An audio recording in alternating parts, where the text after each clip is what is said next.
राष्ट्रीय अध्यक्ष जी का बहुत बड़ा योगदान मिला है। हम इनको बड़े तहे दिल से हार्दिक अभिनंदन से इनको धन्यवाद देते हैं और अपने आए हुए महेंद्र कुमार प्रजापति जी को धन्यवाद देते हैं। और इसी के साथ हम अपने सभी भारतीय समता समाज पार्टी के लोगों को बड़े ही गर्व के साथ आज निमंत्रण देते हैं कि हम आगे चलने के लिए एकदम तैयार हैं। और इसी के साथ हम जो है अपने सभी लोगों के एक नारा देते हैं, भारतीय समता समाज पार्टी जिंदाबाद, भारतीय समाज समता पार्टी, भारतीय समता समाज पार्टी, मनीष प्रजापति नेताजी। तो अब समय आप लोगों का बहुत लिए, आप लोगों को बड़े ही भाव से धन्यवाद।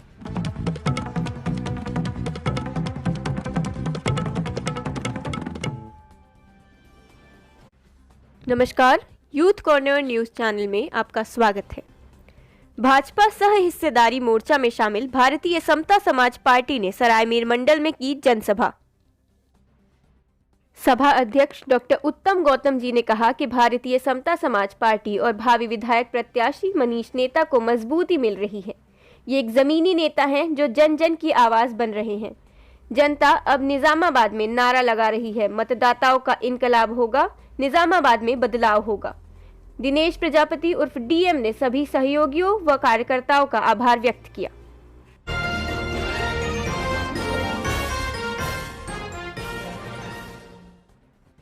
पार्टी के प्रदेश महासचिव नेता मनीष प्रजापति ने कहा कि इस विधानसभा क्षेत्र में यदि आपका विधायक होगा तो शिक्षा, स्वास्थ्य, रोजगार, सुरक्षा घर घर तक पहुंचेगी। किसी के साथ सौतेला व्यवहार नहीं किया जाएगा। इसके पूर्व जो भी विधायक, चाहे सपा या बसपा जो भी रहे हो, उन्होंने केवल अपना उल्लू सीधा किया है। महेंद्र कुमार प्रजापति राष्ट्रीय अध्यक्ष जी ने कहा कि भाजपा सह हिस्सेदारी मोर्चा से गठबंधन प्रत्याशी हेतु प्रयासरत नेता मनीष प्रजापति यदि उम्मीदवार घोषित होते हैं तो भारी बहुमत से जिताकर विधानसभा भेजने का कार्य करें।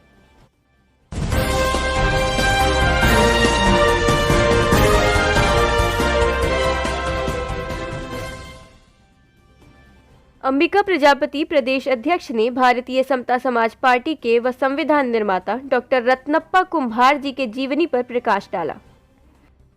इस मौके पर दीपक, दिनेश ठेकेदार, दिनेश भारती, ओम प्रकाश चौधरी, हवलदार भारती, विनोद यादव, राहुल विश्वकर्मा, संजय सैनी, राजू चौरसिया, सुनील मौर्य समेत सैकड़ों लोग मौजूद रहे। आजमगढ़ ब्यूरो चीफ नीरज प्रजापति की खास रिपोर्ट। भाजपा सह हिस्सेदारी मोर्चा में शामिल भारतीय समता समाज पार्टी निजामाबाद विधानसभा महासचिव दिनेश प्रजापति द्वारा आयोजित जनसभा सरायमीर मंडल के हसनपुर में सफल रही, जिसके मुख्य अतिथि माननीय महेंद्र कुमार प्रजापति जी थे। अध्यक्षता डॉक्टर उत्तम गौतम जी व संचालन सत्येंद्र चौधरी जी ने किया।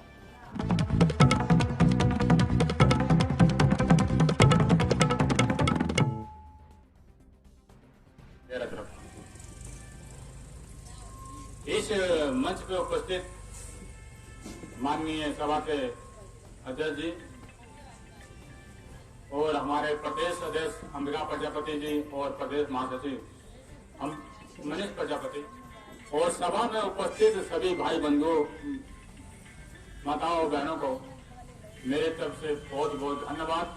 आप लोगों ने जो कीमती समय दिया इसके लिए बहुत बहुत धन्यवाद। और मैं अपने इस भारतीय समता समाज पार्टी के बारे में थोड़ा सा परिचय भी देना चाहूंगा।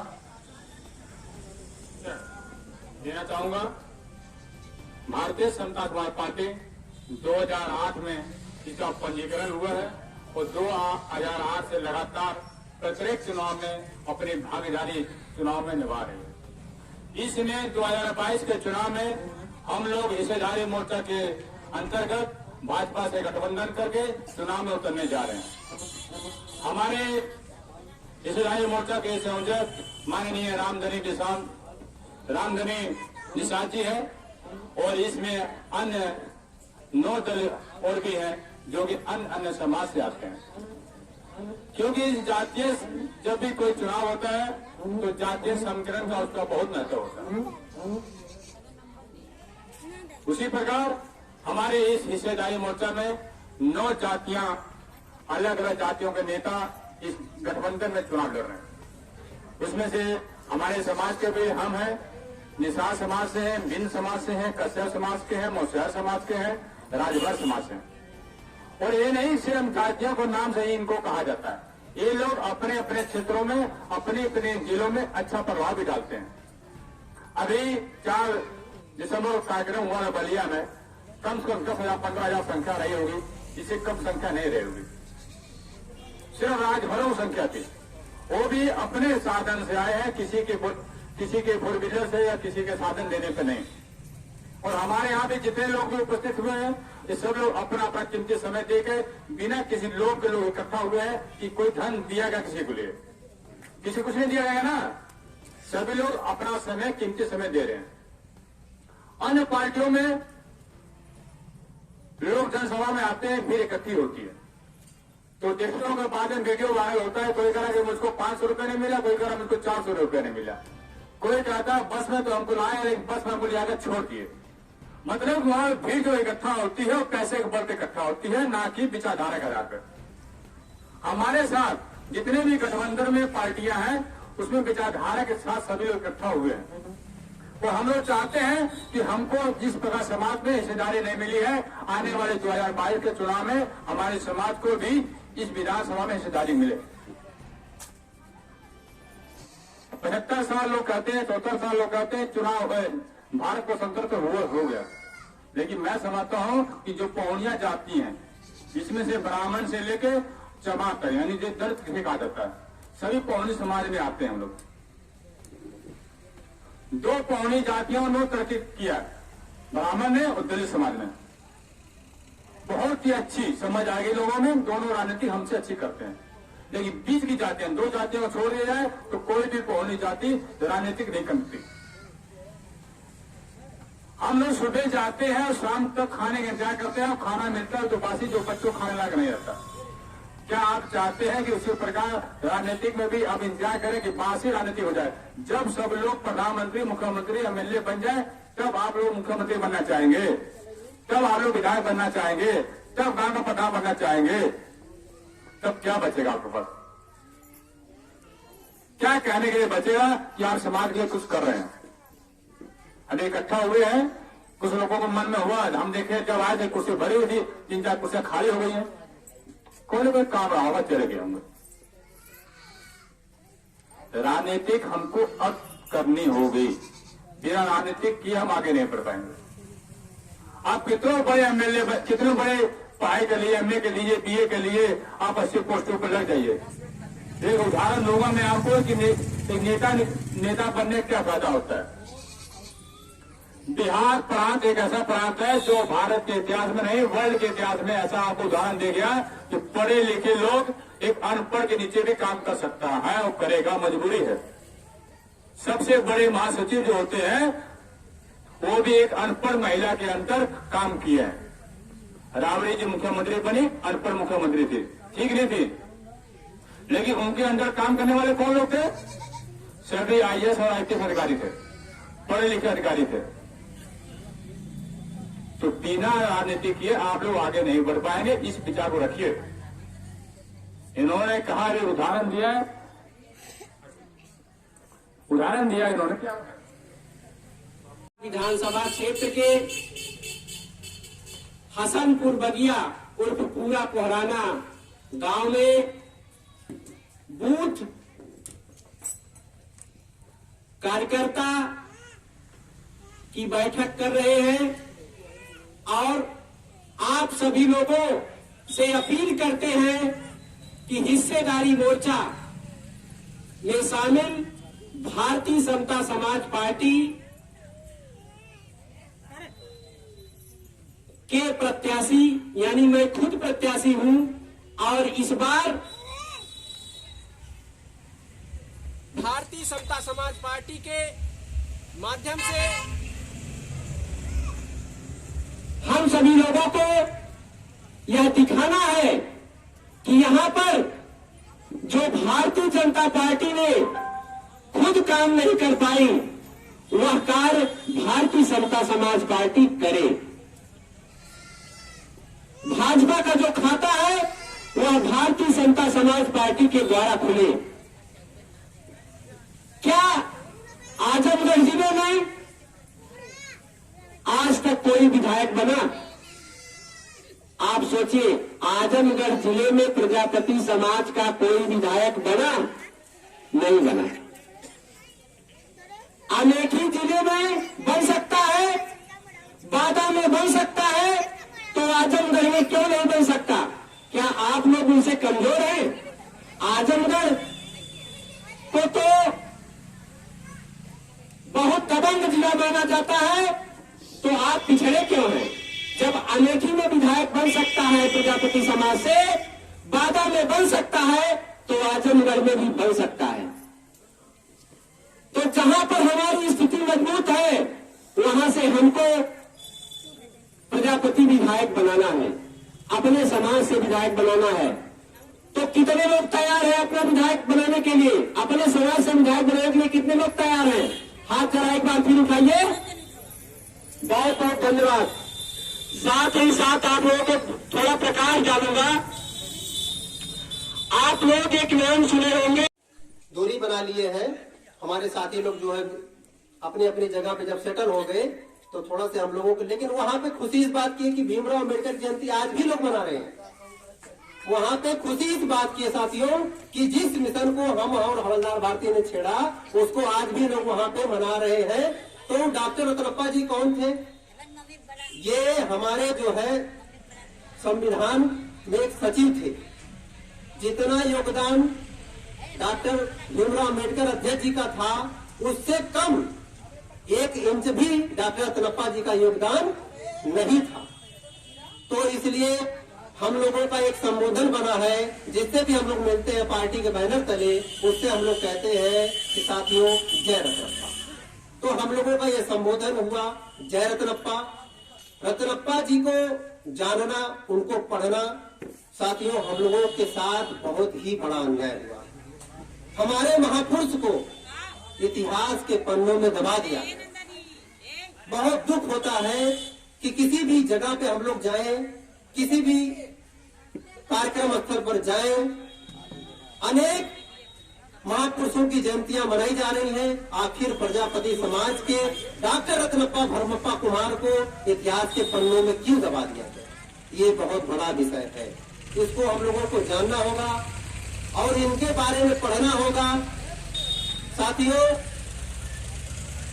आजादी के समय सक्रिय स्वतंत्रता सेनानी पद्मश्री डॉक्टर रत्नप्पा जी हम लोगों के बीच में नहीं है। उनको आज भी हम लोग क्यों याद कर रहे हैं? कि वो हमारे समाज के लिए, प्रजापति समाज के लिए उनका बहुत ही बड़ा अभूतपूर्व योगदान रहा है। इसको आप लोगों को जानना होगा और उनके बारे में पढ़िए। और दोस्तों, यहाँ पे लोगों को एकजुट करने का मेरा मेन ही एक ही उद्देश्य है कि हम लोग संगठित हों, अपने समाज को जागृत करें और अपने विचारों से लोगों के अंदर एक ऊर्जा भरे। हमारा समाज बहुत ही पिछड़ा है साथियों।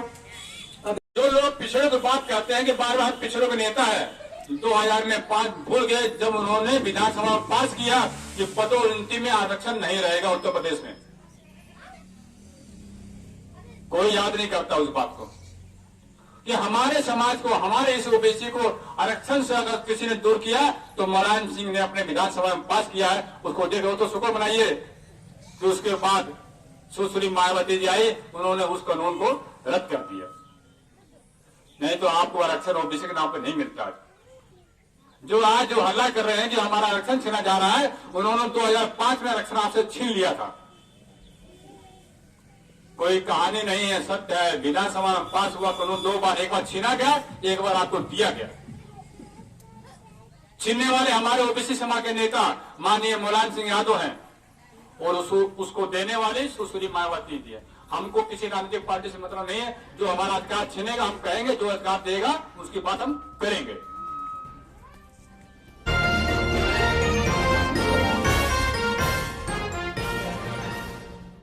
मंच पर जमा न हो सके तो एक दूसरे को कैसे जान पाओगे। साथियों, लगता है मेरी बात कुछ नहीं समझ में आ रही, नहीं तो तालियां ही कुछ बजा दिए होते आप लोग। हाँ, मैं कहना चाह रहा हूं कि अलग अलग दल में बंटने से हमारी गिनती नहीं होने वाली है। हम लोग अगर कहीं सपा में चले जाएंगे, उधर से रैली जा रही है, अगर हम सपा में चले जाएंगे वहां गिनती यादव समाज की हो रही है, उधर से अगर नीले हाथे वाले लोग जा रहे हैं तो वहां से दूसरे समाज की गिनती हो रही है।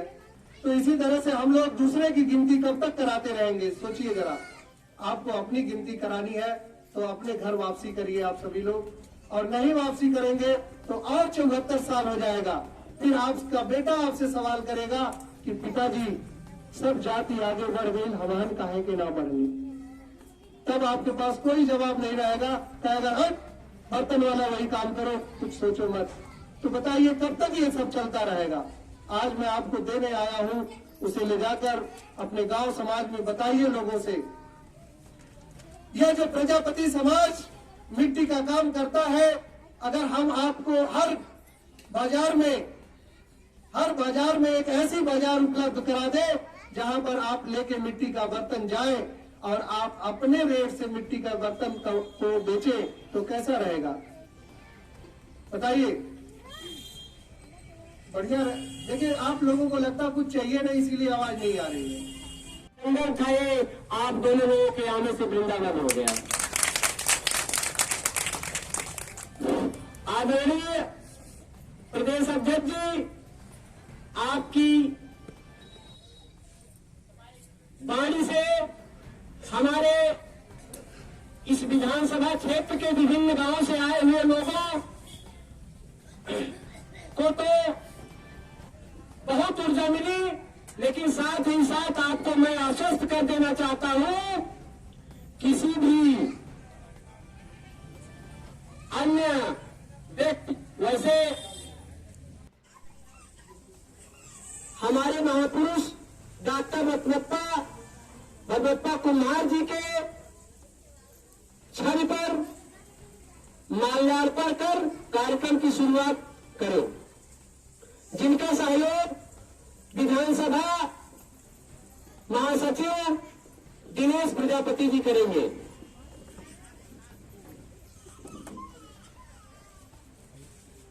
हमारे अध्यक्ष जी हमारा साथ देने के लिए बैठे हैं। इसी तरह से अन्य समाज के लोग आएंगे हमारे पास और कहेंगे कुहार एकजुट है, चलिए इनसे मिलकर राजनीति किया जाए, तो हम भी प्रधान जीत जाएंगे, प्रधानी जीत जाएंगे, महाप्रधानी जीत जाएंगे, जो भी चुनाव होगा विधायकी जीत जाएंगे। कोई एक जात से जीतता है? नहीं जीतता है। एक उदाहरण मैं आपको देता